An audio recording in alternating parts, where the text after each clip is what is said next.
Simple lesson में सभी का स्वागत है। भारतीय अर्थव्यवस्था के पिछले वीडियो में हमने अर्थव्यवस्था से जुड़े हुए कुछ महत्वपूर्ण प्रश्नों को देखा था। इस वीडियो में हम कुछ नए प्रश्नों के से रूबरू होंगे जो भारतीय अर्थव्यवस्था से जुड़े हुए हैं। चलिए बिना देर किए शुरू करते हैं। पहला प्रश्न है, 12वीं पंचवर्षीय योजना का मुख्य उद्देश्य था समावेशी विकास और गरीबी में कमी, समावेशी और सतत विकास, बेरोजगारी को कम करने के लिए सतत और समावेशी विकास, तेज, सतत और अधिक समावेशी विकास। 12वीं पंचवर्षीय योजना का मुख्य उद्देश्य तेज, सतत और अधिक समावेशी विकास था। अगला प्रश्न, यदि किसी अर्थव्यवस्था में ब्याज दर कम हो जाती है तो यह अर्थव्यवस्था में उपभोग व्यय को कम करेगा, अर्थव्यवस्था में निवेश व्यय में वृद्धि करेगा, सरकार के कर संग्रह में वृद्धि करेगा, अर्थव्यवस्था में कुल बचत में वृद्धि करेगा। यदि किसी अर्थव्यवस्था में ब्याज दर कम हो जाती है तो यह अर्थव्यवस्था में निवेश व्यय में वृद्धि करेगा। ऑप्शन बी करेक्ट हो जाएगा। अगला प्रश्न है कि निम्नलिखित में से कौन औद्योगिक श्रमिकों के लिए उपभोक्ता मूल्य सूचकांक लाता है? भारतीय रिजर्व बैंक, आर्थिक मामलों का विभाग, श्रम ब्यूरो, कार्मिक और प्रशिक्षण विभाग। सीपीआई आईडब्ल्यू जो होता है इंडस्ट्रियल वर्कर के लिए, सीपीआई जो होता है वो कौन लाता है? श्रम ब्यूरो वो संस्था है जो सीपीआई आईडब्ल्यू लेकर आती है। अगला प्रश्न है, निम्नलिखित में से कौन सी भारत की वाणिज्यिक फसल है? सरसों, तंबाकू, जूट, उपरोक्त सभी। कॉमर्शियल फसलों में ये तीनों फसलें आती हैं, सरसों, तंबाकू और जूट तीनों आएगा। उपरोक्त सभी सही उत्तर हो जाएगा। अगला प्रश्न है, भारत में चावल उत्पादक राज्यों का सही अवरोही क्रम क्या है? अवरोही क्रम मतलब घटते हुए क्रम में। पंजाब, पश्चिम बंगाल, उत्तर प्रदेश और आंध्र प्रदेश। पंजाब, पश्चिम बंगाल, उत्तर प्रदेश और आंध्र प्रदेश। पंजाब, पश्चिम बंगाल, उत्तर प्रदेश और आंध्र प्रदेश। ये शायद 2 बार हो गया ऑप्शन या 3 बार। पश्चिम बंगाल, उत्तर प्रदेश, पंजाब और आंध्र प्रदेश। पश्चिम बंगाल चावल का सबसे बड़ा उत्पादक राज्य है, फिर उत्तर प्रदेश, फिर पंजाब और फिर आंध्र प्रदेश। सही उत्तर ऑप्शन डी हो जाएगा। कौन सा भारतीय राज्य सबसे अधिक मात्रा में दालों का उत्पादन करता है? महाराष्ट्र, उत्तर प्रदेश, मध्य प्रदेश, राजस्थान। भारत में सबसे ज़्यादा दालों का उत्पादन जो है वो मध्य प्रदेश में होता है। ऑप्शन सी करेक्ट होगा। निम्नलिखित में से किसे संकीर्ण मुद्रा के नाम से जाना जाता है? M1, M2, M3, M4। संकीर्ण मुद्रा यानी नैरो मनी जिसको कहते हैं वो M1 होगा और ब्रॉड मनी यानी व्यापक मुद्रा जो है वो M3 होता है। इसको व्यापक मुद्रा कहते हैं या ब्रॉड मनी कहते हैं।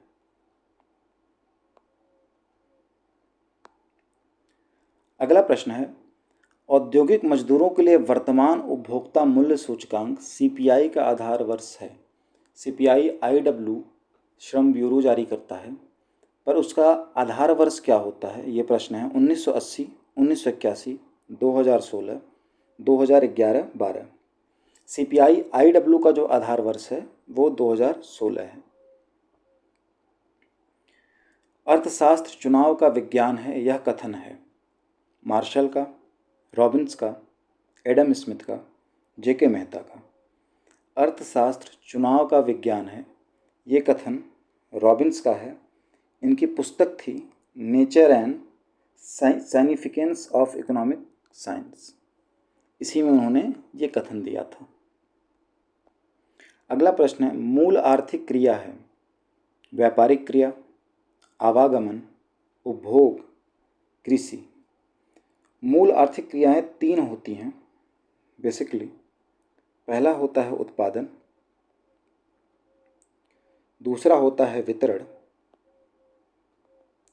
और तीसरा होता है उपभोग, यानी कि प्रोडक्शन, डिस्ट्रीब्यूशन और कंजम्पशन। उपभोग सही उत्तर हो जाएगा। अगला प्रश्न है, आर्थिक सिद्धांत में सेटरिस पैरिबस शब्द का प्रयोग सूचित करता है मांग व पूर्ति समान है, अन्य बातें समान हैं, पूर्ण रोजगार की दशा पाई जाती है, लागत और आगम स्थिर हैं। सेटिरस पैरिबस शब्द का जो प्रयोग है वो यह बताता है कि अन्य बातें समान हैं। इसमें समष्टि अर्थशास्त्र का संबंध है संपूर्ण अर्थव्यवस्था से, केवल एक विशिष्ट क्षेत्र से, बैंकों की क्रियाकलापों से, इनमें से कोई नहीं। समष्टि अर्थशास्त्र जो है वो समग्र का अध्ययन करता है। ये किसका अध्ययन करता है? समग्र का। यानी कि सही उत्तर हो जाएगा संपूर्ण अर्थव्यवस्था से। समष्टि अर्थशास्त्र जो है वो संपूर्ण अर्थव्यवस्था का अध्ययन करता है। केवल एक विशिष्ट क्षेत्र से अगर कोई अध्ययन करता है तो ये हो जाएगा व्यष्टि अर्थशास्त्र। मांग वक्र प्रदर्शित करता है उत्पादन लागत और वस्तु की मांग के विपरीत संबंध, वस्तु की कीमत और वस्तु की मांग के विपरीत संबंध को, वस्तु की कीमत और वस्तु की मांग के प्रत्यक्ष संबंध को, या फिर मांग की मात्रा में परिवर्तन के विपरीत संबंध को। मांग वक्र जो है वो वस्तु की कीमत और वस्तु की मांग के विपरीत संबंध को दर्शाता है। यानी वस्तु की कीमत बढ़ेगी तो मांग घट जाएगा, कीमत घटेगी तो मांग बढ़ जाएगा। ये संबंध दर्शाता है मांग वक्र। अगला प्रश्न है, गिफेन वस्तु में संदर्भित है प्रतिष्ठामूलक वस्तुएं, आवश्यक वस्तुएं, अव्यवहारिक वस्तुएं, अपकृष्ट वस्तुएं। गिफेन वस्तुओं को अपकृष्ट वस्तुएं मानी जाती हैं। ये इसमें बेसिकली ऐसे वस्तु होते हैं जिनका कि मूल्य बढ़ने पर इनका उपभोग बढ़ जाता है और मूल्य घटने पर इनका उपभोग घट जाता है। यानी कि जो कीमत का जो सिद्धांत है, मांग का सिद्धांत, वो इस पर लागू नहीं होता है, प्रभावित नहीं करता है इसको। प्रतिष्ठामूलक वस्तुएं भी सेम होती हैं, इस पर कोई असर नहीं पड़ता कीमत बढ़ने का, क्योंकि ये लग्जरी होती हैं, जिनको लेना है वो लेंगे ही। आवश्यक वस्तुएं भी सेम होती हैं, इन पर भी कीमत का असर नहीं पड़ता। जैसे नमक हो गया, लेना ही पड़ता है, कितनी भी कीमत इसकी बढ़ जाए आप खरीदेंगे ही खरीदेंगे। अगला प्रश्न है, निम्नलिखित में से कौन सा एक पूर्णतः प्रतिस्पर्धा बाजार का सर्वोत्तम उदाहरण है? हीरे, कृषि, एथलेटिक्स, मृदु पेय। सॉफ्ट ड्रिंक्स, एथलेटिक्स, हीरे, ये तीनों पूर्णतः प्रतिस्पर्धा बाजार का एग्जाम्पल नहीं है। कृषि वो एग्जाम्पल है पूर्णतः प्रतिस्पर्धा बाजार का, क्योंकि यहाँ पर बहुत सारे विक्रेता और बहुत सारे क्रेता होते हैं, यानी खरीदने और बेचने वाले बहुत सारे होते हैं। एक संगठन मिलके कीमत तय करता है और उसी कीमत पर जो है वो विक्रय और क्रय होता है। निर्धनता का दुष्चक्र तोड़ा जा सकता है। निर्धनता का दुष्चक्र जिसका सिद्धांत किसने दिया था? नर्क्स ने, रैगनर नर्क्स। मौद्रिक उपायों द्वारा, संरचनात्मक परिवर्तनों द्वारा, राजकोषीय उपाय द्वारा, किसी के द्वारा नहीं। निर्धनता का जो दुष्चक्र है उसे संरचनात्मक परिवर्तनों द्वारा तोड़ा जा सकता है। ऑप्शन बी करेक्ट होगा। अगला प्रश्न है, मूल्य के आधिक सिद्धांत के जनक हैं रिकार्डो, सिंगर, लेविस, मार्क्स। मूल्य के आधिक्य का जो सिद्धांत है उसके जनक कार्ल मार्क्स हैं। ऑप्शन डी करेक्ट होगा। अगला प्रश्न है, अल्प विकसित देशों में गरीबों के विषम चक्र का प्रतिपादन किसने किया था? ये सेम प्रश्न है। गरीबों के विषम चक्र का मतलब होता है गरीबी के दुष्चक्र की बात हो रहा है। ये गरीबी का दुष्चक्र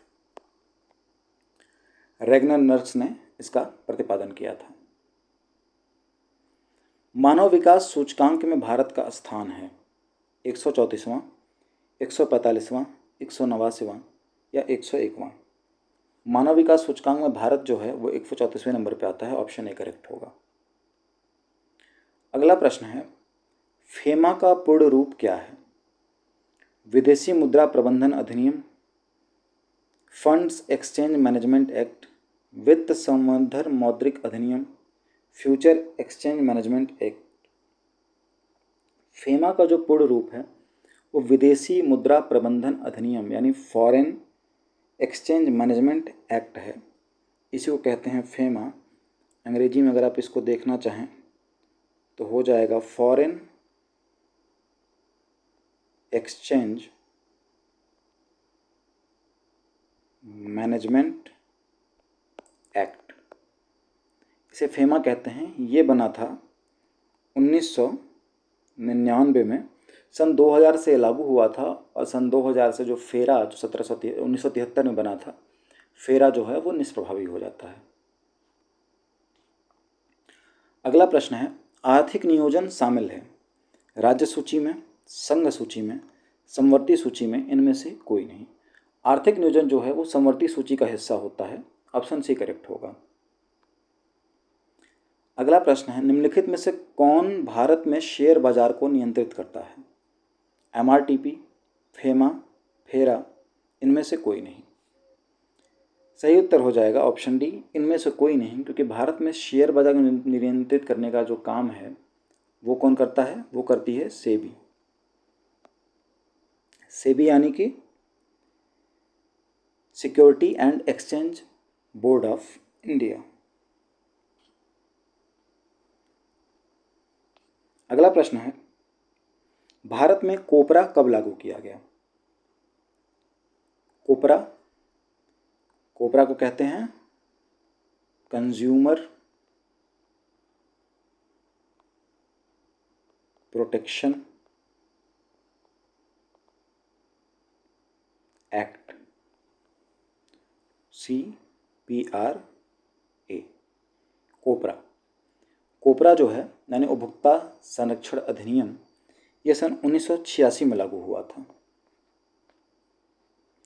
अगला प्रश्न है, भारत की पहली कृषि जनगणना कब हुई थी?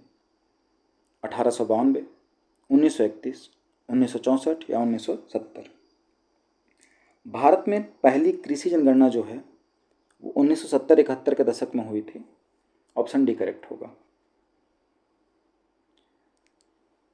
अंतिम प्रश्न है कि भारत में सामुदायिक विकास कार्यक्रमों का जनक किसे माना जाता है? विनोबा भावे, बिंदेश्वर पाठक, डॉक्टर भीमराव अंबेडकर या सुरेंद्र कुमार डे? भारत में सामुदायिक विकास कार्यक्रमों का जो जनक हैं वो सुरेंद्र कुमार डे यानी SK डे को माना जाता है। ये भारत सरकार में कैबिनेट मंत्री भी रहे हैं।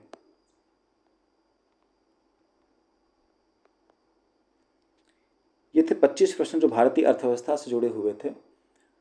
वीडियो को लाइक और शेयर करना ना भूलें, चैनल को सब्सक्राइब कर लें। किसी भी टॉपिक पर अगर वीडियो चाहिए तो कमेंट ज़रूर करें।